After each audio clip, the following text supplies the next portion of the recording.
Hello साथीहरु सबैजनालाई स्वागत छ मेरो अर्को भिडियोमा। आई होप सबै सन्चै हुनुहुन्छ होला है। आज चाहिँ म एउटा विशेष भिडियो लिएर आएको छु हैन। भिडियोलाई चाहिँ सकभर अन्तिमसम्म हेर्न प्रयास गर्नु होला। आज चाहिँ म यो जुन कि अहिलेको लेटेस्ट अपडेट हैन, जुन वर्क परमिट सम्बन्धी चाहिँ यो भिडियो लिएर आएको छु हैन। भिडियोलाई सक्दो शेयर गर्नु होला। भिडियो मन परे लाइक कमेन्ट शेयर सब्स्क्राइब गर्न नबिर्सनु होला है त। सुरु गरौँ मेन टपिक्सतिर है त। अहिले चाहिँ यो क्रोएसियामा चाहिँ तपाईको 2025 लागे सँगसँगै धेरै नियमहरू परिवर्तन भएको समयमा अहिले चाहिँ धेरै नियमहरू टाइट गरेको छ हैन। सो त्यही भएर पनि यो वर्क परमिटको उसमा चाहिँ तपाईको धेरै नै फरक किसिमका नियमहरू ल्याएको छ, जस कारणले गर्दाखेरि अहिले धेरै व्यक्तिहरूको वर्क परमिट क्यान्सल भएको छ। जुन कि नयाँ एप्लाई गर्ने साथीहरूको पनि क्यान्सल भएको छ र जुन स्वयं क्रोएसियामा जो साथीहरू हुनुहुन्छ उहाँहरूको पनि कुनै व्यक्तिहरूको वर्क परमिट क्यान्सल भएको छ। हो यो किन भएको छ भनेर यसको बारेमा चाहिँ म भिडियो बनाउँदै गइरहेको छु हैन। जो यसको मेन रिजन रहेको छ, यहाँ चाहिँ अहिले हाम्रो जुन कि अब थाहा छँदैछ, अब यहाँ क्रोएसियामा धेरै कामहरू पाइदैन। अब बाध्यताले पनि यो क्रोएसिया छोडेर अन्त जानुपर्ने हुन्छ। त्यसले गर्दाखेरि हाम्रो ट्र्याक रेकर्डहरू अलिकति नराम्रो बनेको कारणले गर्दाखेरि पनि धेरै टाइट गरेको छ। भिजा छ क्रोएसियाको, अनि त्यसपछि क्रोएसियाको भिजा प्रयोग गरेर युरोपको अरू देशमा जानुहुन्छ भागेर। हो त्यसले गर्दाखेरि पनि यसमा धेरै फरक परेको हो हैन। जुन कि अहिलेको जुन के रे लेटेस्ट न्यूज भनौं न, क्रोएसिया विक तपाईले सर्च गरेर पनि हेर्न सक्नुहुन्छ। न्यूजमा क्रोएसिया विकले चाहिँ अहिले तत्कालै के हालेको छ भने जुन कि 70% वर्क परमिट चाहिँ यहाँको क्रोएसियन सरकारले क्यान्सल गरेको छ हैन। हो त्यसमा अब नेपाल, भारत, बंगलादेशलाई त पहिले नै बन्द गरिहाल्यो हैन। अनि फिलिपिन्स, त्यस्तै सर्बिया, बोस्निया यिनीहरूको पनि कुनै त्यस्तो अब छ भने तिनीहरूलाई पनि वर्क परमिट क्यान्सल गरेको छ। र स्वयं यही क्रोएसियामै हुनुहुन्छ र उहाँको पनि एउटा परमिट सकिएपछि अर्को परमिट एप्लाई गर्दाखेरि उहाँहरूको पनि क्यान्सल भएको छ। यही भएको मान्छेको वर्क परमिट कसरी क्यान्सल भएको छ भन्नुहुन्छ भने, जस्तो कि उहाँहरूले लगातार काम नगरेर, जस्तो कि 8 महिना एउटा कम्पनीमा काम गर्नुभयो, अनि त्यसपछि 2 महिना ग्याप भयो। 2 महिना ग्यापको के रे ट्याक्स तपाईले तिर्नु भएन। अनि त्यसपछि 2 महिना पछाडी फेरि अर्को कम्पनी खोजेर तपाईले काम गर्नुभयो। हो त्यसले गर्दाखेरि तपाईको बीचमा ग्याप ट्याक्स नतिरेको ग्याप भयो। त्यसले त त्यति ठुलो अवसर त पारेको छैन। जस्तो उदाहरणको लागि मैले त्यस्तो भनेको हो। त्यस्तै धेरै लामो समयसम्म ग्याप गरेर ट्याक्स नतिरेर फेरि नयाँ जब खोजेर फेरि ट्याक्सलाई कन्टिन्यू गर्नुभएको छ नि, हो त्यस्ता व्यक्तिहरूलाई पनि वर्क परमिट नदिने भनेर भनेको छ यहाँको सरकारले हैन। त्यो अब सबैलाई नहुन सक्छ। कुनै व्यक्तिको ट्र्याक रेकर्ड अलिकति खस्किएको हुन्छ नि, हो त्यस्तो व्यक्तिको चाहिँ क्यान्सल पनि गरिरहेको छ। अनि अर्को मेन कुरो चाहिँ के छ भनेपछि, जस्तो कि अलरेडी तपाईको वर्क परमिट पाइसकेर जुन कि अब नेपालबाट होस् अथवा दिल्लीबाट होस् भिएफएस गरेर बस्नु भएको छ नि, हो यो भिएफएस गर्नुभएको साथीहरूले पनि मलाई मेसेज गरिरहनु भएको थियो। यसले भिएफएस गरिसकेको व्यक्तिलाई के असर गर्छ कि गर्दैन भन्नुभएको थियो। तर यसले चाहिँ असर गर्दैन है। जस्तो कि तपाईको अलरेडी भिएफएस गरिसक्नु भएको छ भने तपाईको यो वर्क परमिट क्यान्सल भएको रुल्सले तपाईको भिसा दिने नदिनेमा चाहिँ फरक पर्दैन।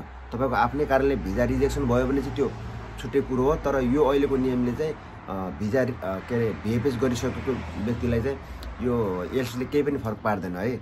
अनि अर्को कुरो, यहाँ अहिले धेरै नियमहरू पनि चेन्जेस लिएर आएको छ क्रोएसियामा। अब जुन कम्पनीको नियम, कम्पनीले पालना गर्ने नियमहरू पनि धेरै छन् हैन।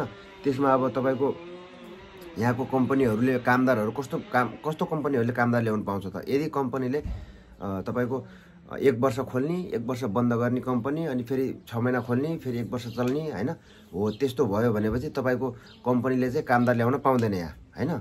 किन पाउँदैन भनेपछि तपाईको ग्याप गर्दै यस्तो गर्दै ल्याउने मान्छे कम्पनीलाई यहाँको सरकारले पनि नियम कडाइका साथ त्यस्तो व्यक्तिलाई बाहिरी कामदारहरू नल्याउने भनेर भनेको छ हैन। अनि अर्को कुरो, कुनै पनि कम्पनीले तपाईको विदाउट परमिट विदाउट पेपर तपाईलाई क्यासमा काम गराइरहेको छ हैन, विदाउट डकुमेन्टहरू काम गराइरहेको छ भनेपछि हो त्यस्तो कम्पनीहरूलाई पनि कम्पनीलाई नै कारबाही गर्ने छ भनेर यहाँको सरकारले प्रष्ट रूपमा खुलाएको छ हैन।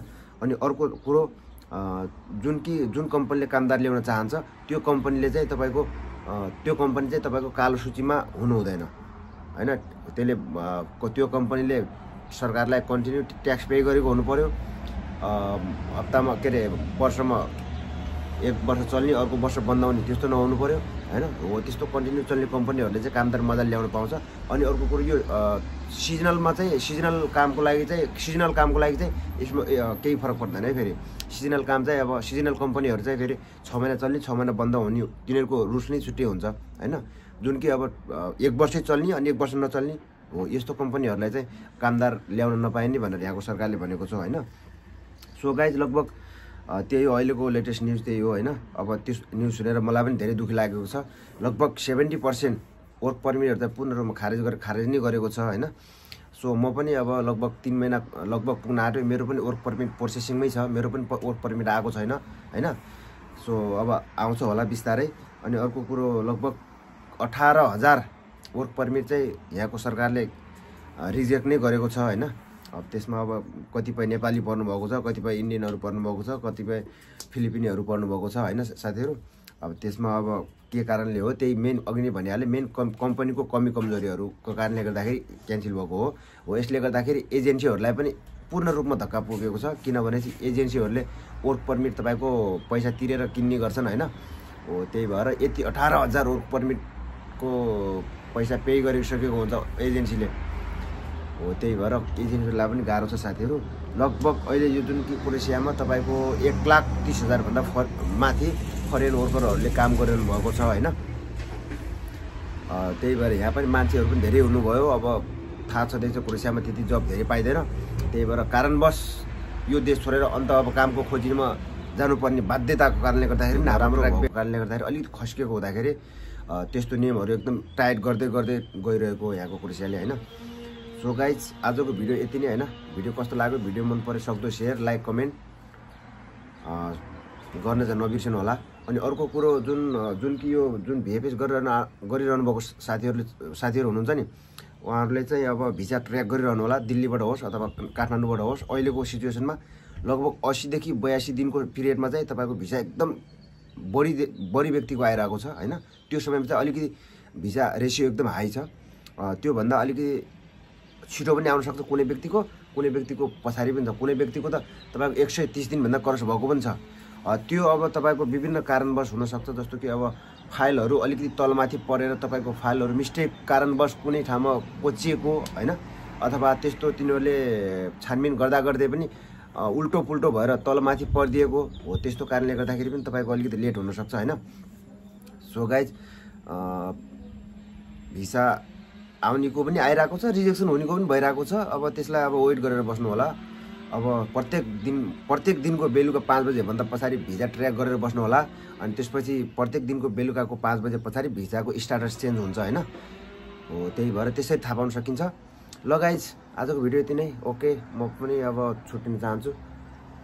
सबैको भिजा आओस्, सबैको राम्रो होस्। जय नेपाल, भोग दोबरदार।